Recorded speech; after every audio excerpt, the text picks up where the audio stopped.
ॐ ह्रीं श्रीं क्लीं श्रीं कुबेराय अष्टलक्ष्मी मम गृहे धनं पुरय पुरय नमः। ॐ ह्रीं श्रीं क्लीं श्रीं कुबेराय अष्टलक्ष्मी मम गृहे धनं पुरय पुरय नमः। ॐ ह्रीं श्रीं क्लीं श्रीं कुबेराय अष्टलक्ष्मी मम गृहे धनं पुरय पुरय नमः। ॐ ह्रीं श्रीं क्लीं श्रीं कुबेराय अष्टलक्ष्मी मम गृहे धनं पुरय पुरय नमः। ॐ ह्रीं श्रीं क्लीं श्रीं कुबेराय अष्टलक्ष्मी मम गृहे धनं पुरय पुरय नमः। ॐ ह्रीं श्रीं क्लीं श्रीं कुबेराय अष्टलक्ष्मी मम गृहे धनं पुरय पुरय नमः। ॐ ह्रीं श्रीं क्लीं श्रीं कुबेराय अष्टलक्ष्मी मम गृहे धनं पुरय पुरय नमः। ॐ ह्रीं श्रीं क्लीं श्रीं कुबेराय अष्टलक्ष्मी मम गृहे धनं पुरय पुरय नमः। ॐ ह्रीं श्रीं क्लीं श्रीं कुबेराय अष्टलक्ष्मी मम गृहे धनं पुरय पुरय नमः। ॐ ह्रीं श्रीं क्लीं श्रीं कुबेराय अष्टलक्ष्मी मम गृहे धनं पुरय पुरय नमः। ॐ ह्रीं श्रीं क्लीं श्रीं कुबेराय अष्टलक्ष्मी मम गृहे धनं पुरय पुरय नमः। ॐ ह्रीं श्रीं क्लीं श्रीं कुबेराय अष्टलक्ष्मी मम गृहे धनं पुरय पुरय नमः। ॐ ह्रीं श्रीं क्लीं श्रीं कुबेराय अष्टलक्ष्मी मम गृहे धनं पुरय पुरय नमः। ॐ ह्रीं श्रीं क्लीं श्रीं कुबेराय अष्टलक्ष्मी मम गृहे धनं पुरय पुरय नमः। ॐ ह्रीं श्रीं क्लीं श्रीं कुबेराय अष्टलक्ष्मी मम गृहे धनं पुरय पुरय नमः। ॐ ह्रीं श्रीं क्लीं श्रीं कुबेराय अष्टलक्ष्मी मम गृहे धनं पुरय पुरय नमः। ॐ ह्रीं श्रीं क्लीं श्रीं कुबेराय अष्टलक्ष्मी मम गृहे धनं पुरय पुरय नमः। ॐ ह्रीं श्रीं क्लीं श्रीं कुबेराय अष्टलक्ष्मी मम गृहे धनं पुरय पुरय नमः। ॐ ह्रीं श्रीं क्लीं श्रीं कुबेराय अष्टलक्ष्मी मम गृहे धनं पुरय पुरय नमः। ॐ ह्रीं श्रीं क्लीं श्रीं कुबेराय अष्टलक्ष्मी मम गृहे धनं पुरय पुरय नमः। ॐ ह्रीं श्रीं क्लीं श्रीं कुबेराय अष्टलक्ष्मी मम गृहे धनं पुरय पुरय नमः। ॐ ह्रीं श्रीं क्लीं श्रीं कुबेराय अष्टलक्ष्मी मम गृहे धनं पुरय पुरय नमः। ॐ ह्रीं श्रीं क्लीं श्रीं कुबेराय अष्टलक्ष्मी मम गृहे धनं पुरय पुरय नमः। ॐ ह्रीं श्रीं क्लीं श्रीं कुबेराय अष्टलक्ष्मी मम गृहे धनं पुरय पुरय नमः। ॐ ह्रीं श्रीं क्लीं श्रीं कुबेराय अष्टलक्ष्मी मम गहि धनं पुरय पुरय नमः। ॐ ह्रीं श्रीं क्लीं श्रीं कुबेराय अष्टलक्ष्मी मम गहि धनं पुरय पुरय नमः। ॐ ह्रीं श्रीं क्लीं श्रीं कुबेराय अष्टलक्ष्मी मम गहि धनं पुरय पुरय नमः। ॐ ह्रीं श्रीं क्लीं श्रीं कुबेराय अष्टलक्ष्मी मम गहि धनं पुरय पुरय नमः। ॐ ह्रीं श्रीं क्लीं श्रीं कुबेराय अष्टलक्ष्मी मम गहि धनं पुरय पुरय नमः। ॐ ह्रीं श्रीं क्लीं श्रीं कुबेराय अष्टलक्ष्मी मम गहि धनं पुरय पुरय नमः।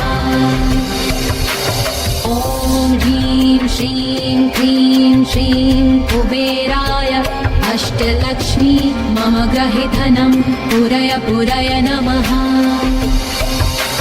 ॐ ह्रीं श्रीं क्लीं श्रीं कुबेराय अष्टलक्ष्मी मम गहि धनं पुरय पुरय नमः। ॐ ह्रीं श्रीं क्लीं श्रीं कुबेराय अष्टलक्ष्मी मम गहि धनं पुरय पुरय नमः। ॐ ह्रीं श्रीं क्लीं श्रीं कुबेराय अष्टलक्ष्मी मम गहि धनं पुरय पुरय नमः। ॐ ह्रीं श्रीं क्लीं श्रीं कुबेराय अष्टलक्ष्मी मम गहि धनं पुरय पुरय नमः। ॐ ह्रीं श्रीं क्लीं श्रीं कुबेराय अष्टलक्ष्मी मम गहि धनं पुरय पुरय नमः। ॐ ह्रीं श्रीं क्लीं श्रीं कुबेराय अष्टलक्ष्मी मम गहि धनं पुरय पुरय नमः। ॐ ह्रीं श्रीं क्लीं श्रीं कुबेराय अष्टलक्ष्मी मम गहि धनं पुरय पुरय नमः। ॐ ह्रीं श्रीं क्लीं श्रीं कुबेराय अष्टलक्ष्मी मम गहि धनं पुरय पुरय नमः।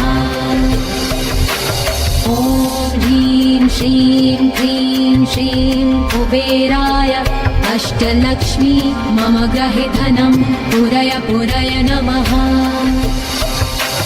ॐ ह्रीं श्रीं क्लीं श्रीं कुबेराय अष्टलक्ष्मी मम गहि धनं पुरय पुरय नमः।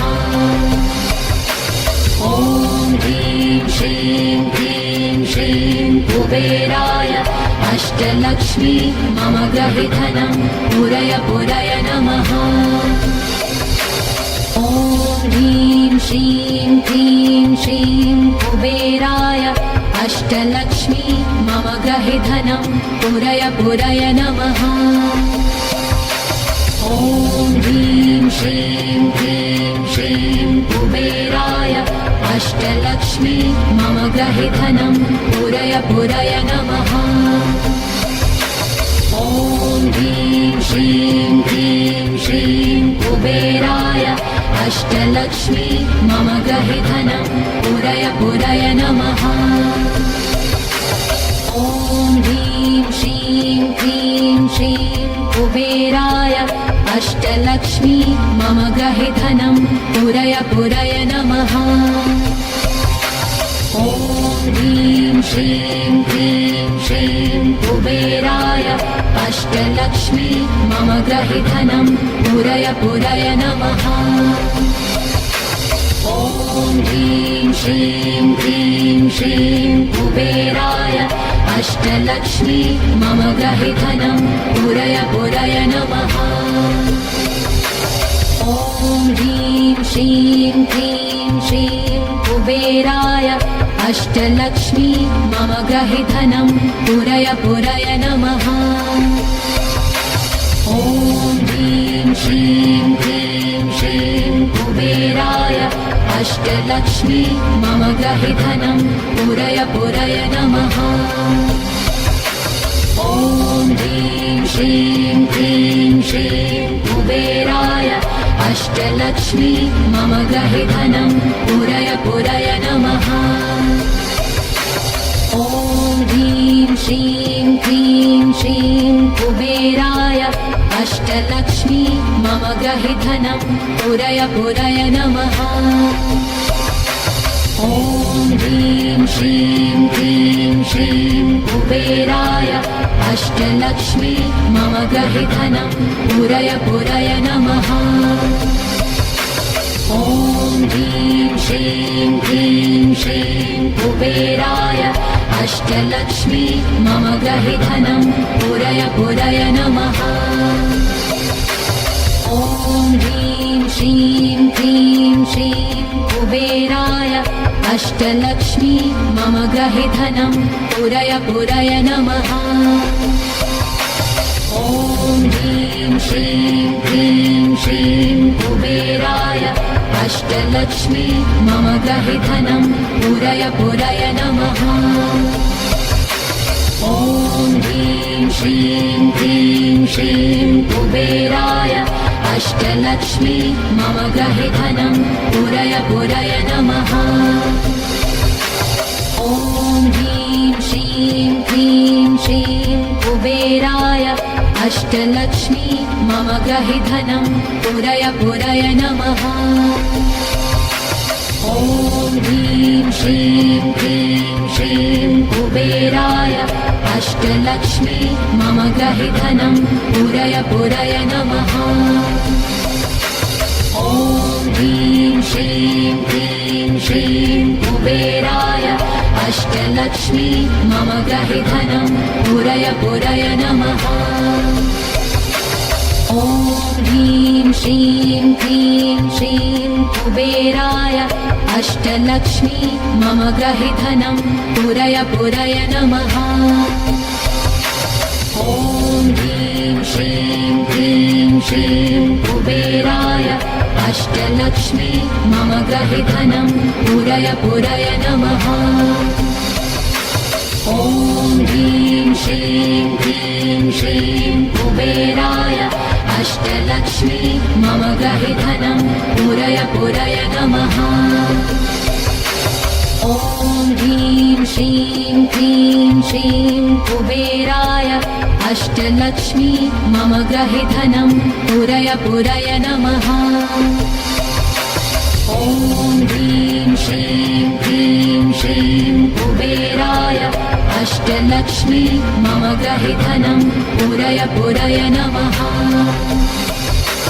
ॐ ह्रीं श्रीं क्लीं श्रीं कुबेराय अष्टलक्ष्मी मम गहि धनं पुरय पुरय नमः। ॐ ह्रीं श्रीं क्लीं श्रीं कुबेराय अष्टलक्ष्मी मम गहि धनं पुरय पुरय नमः। ॐ ह्रीं श्रीं क्लीं श्रीं कुबेराय अष्टलक्ष्मी मम गहि धनं पुरय पुरय नमः। ॐ ह्रीं श्रीं क्लीं श्रीं कुबेराय अष्टलक्ष्मी मम गहि धनं पुरय पुरय नमः। ॐ ह्रीं श्रीं क्लीं श्रीं कुबेराय अष्टलक्ष्मी मम गहि धनं पुरय पुरय नमः। ॐ ह्रीं श्रीं क्लीं श्रीं कुबेराय अष्टलक्ष्मी मम गहि धनं पुरय पुरय नमः। ॐ ह्रीं श्रीं क्लीं श्रीं कुबेराय अष्टलक्ष्मी मम गहि धनं पुरय पुरय नमः। ॐ ह्रीं श्रीं क्लीं श्रीं कुबेराय अष्टलक्ष्मी मम गृहे धनं पुरय पुरय नमः। ॐ ह्रीं श्रीं क्लीं श्रीं कुबेराय अष्टलक्ष्मी मम गृहे धनं पुरय पुरय नमः। ॐ ह्रीं श्रीं क्लीं श्रीं कुबेराय अष्टलक्ष्मी मम गृहे धनं पुरय पुरय नमः। ॐ ह्रीं श्रीं क्लीं श्रीं कुबेराय अष्टलक्ष्मी मम गृहे धनं पुरय पुरय नमः। ॐ ह्रीं श्रीं क्लीं श्रीं कुबेराय अष्टलक्ष्मी मम गृहे धनं पुरय पुरय नमः। ॐ ह्रीं श्रीं क्लीं श्रीं कुबेराय अष्टलक्ष्मी मम गृहे धनं पुरय पुरय नमः। ॐ ह्रीं श्रीं क्लीं श्रीं कुबेराय अष्टलक्ष्मी मम गृहे धनं पुरय पुरय नमः। ॐ ह्रीं श्रीं क्लीं श्रीं कुबेराय अष्टलक्ष्मी मम गृहे धनं पुरय पुरय नमः। ॐ ह्रीं श्रीं क्लीं श्रीं कुबेराय अष्टलक्ष्मी मम गृहे धनं पुरय पुरय नमः। ॐ ह्रीं श्रीं क्लीं श्रीं कुबेराय अष्टलक्ष्मी मम गृहे धनं पुरय पुरय नमः। ॐ ह्रीं श्रीं क्लीं श्रीं कुबेराय अष्टलक्ष्मी मम गृहे धनं पुरय पुरय नमः। ॐ ह्रीं श्रीं क्लीं श्रीं कुबेराय अष्टलक्ष्मी मम गृहे धनं पुरय पुरय नमः। ॐ ह्रीं श्रीं क्लीं श्रीं कुबेराय अष्टलक्ष्मी मम गृहे धनं पुरय पुरय नमः। ॐ ह्रीं श्रीं क्लीं श्रीं कुबेराय अष्टलक्ष्मी मम गृहे धनं पुरय पुरय नमः। ॐ ह्रीं श्रीं क्लीं श्रीं कुबेराय अष्टलक्ष्मी मम गृहे धनं पुरय पुरय नमः। ॐ ह्रीं श्रीं क्लीं श्रीं कुबेराय अष्टलक्ष्मी मम गृहे धनं पुरय पुरय नमः। ॐ ह्रीं श्रीं क्लीं श्रीं कुबेराय अष्टलक्ष्मी मम गृहे धनं पुरय पुरय नमः। ॐ ह्रीं श्रीं क्लीं श्रीं कुबेराय अष्टलक्ष्मी मम गृहे धनं पुरय पुरय नमः। ॐ ह्रीं श्रीं क्लीं श्रीं कुबेराय अष्टलक्ष्मी मम गृहे धनं पुरय पुरय नमः। ॐ ह्रीं श्रीं क्लीं श्रीं कुबेराय अष्टलक्ष्मी मम गृहे धनं पुरय पुरय नमः। ॐ ह्रीं श्रीं क्लीं श्रीं कुबेराय अष्टलक्ष्मी मम गृहे धनं पुरय पुरय नमः। ॐ ह्रीं श्रीं क्लीं श्रीं कुबेराय अष्टलक्ष्मी मम गृहे धनं पुरय पुरय नमः। ॐ ह्रीं श्रीं क्लीं श्रीं कुबेराय अष्टलक्ष्मी मम गृहे धनं पुरय पुरय नमः। ॐ ह्रीं श्रीं क्लीं श्रीं कुबेराय अष्टलक्ष्मी मम गृहे धनं पुरय पुरय नमः।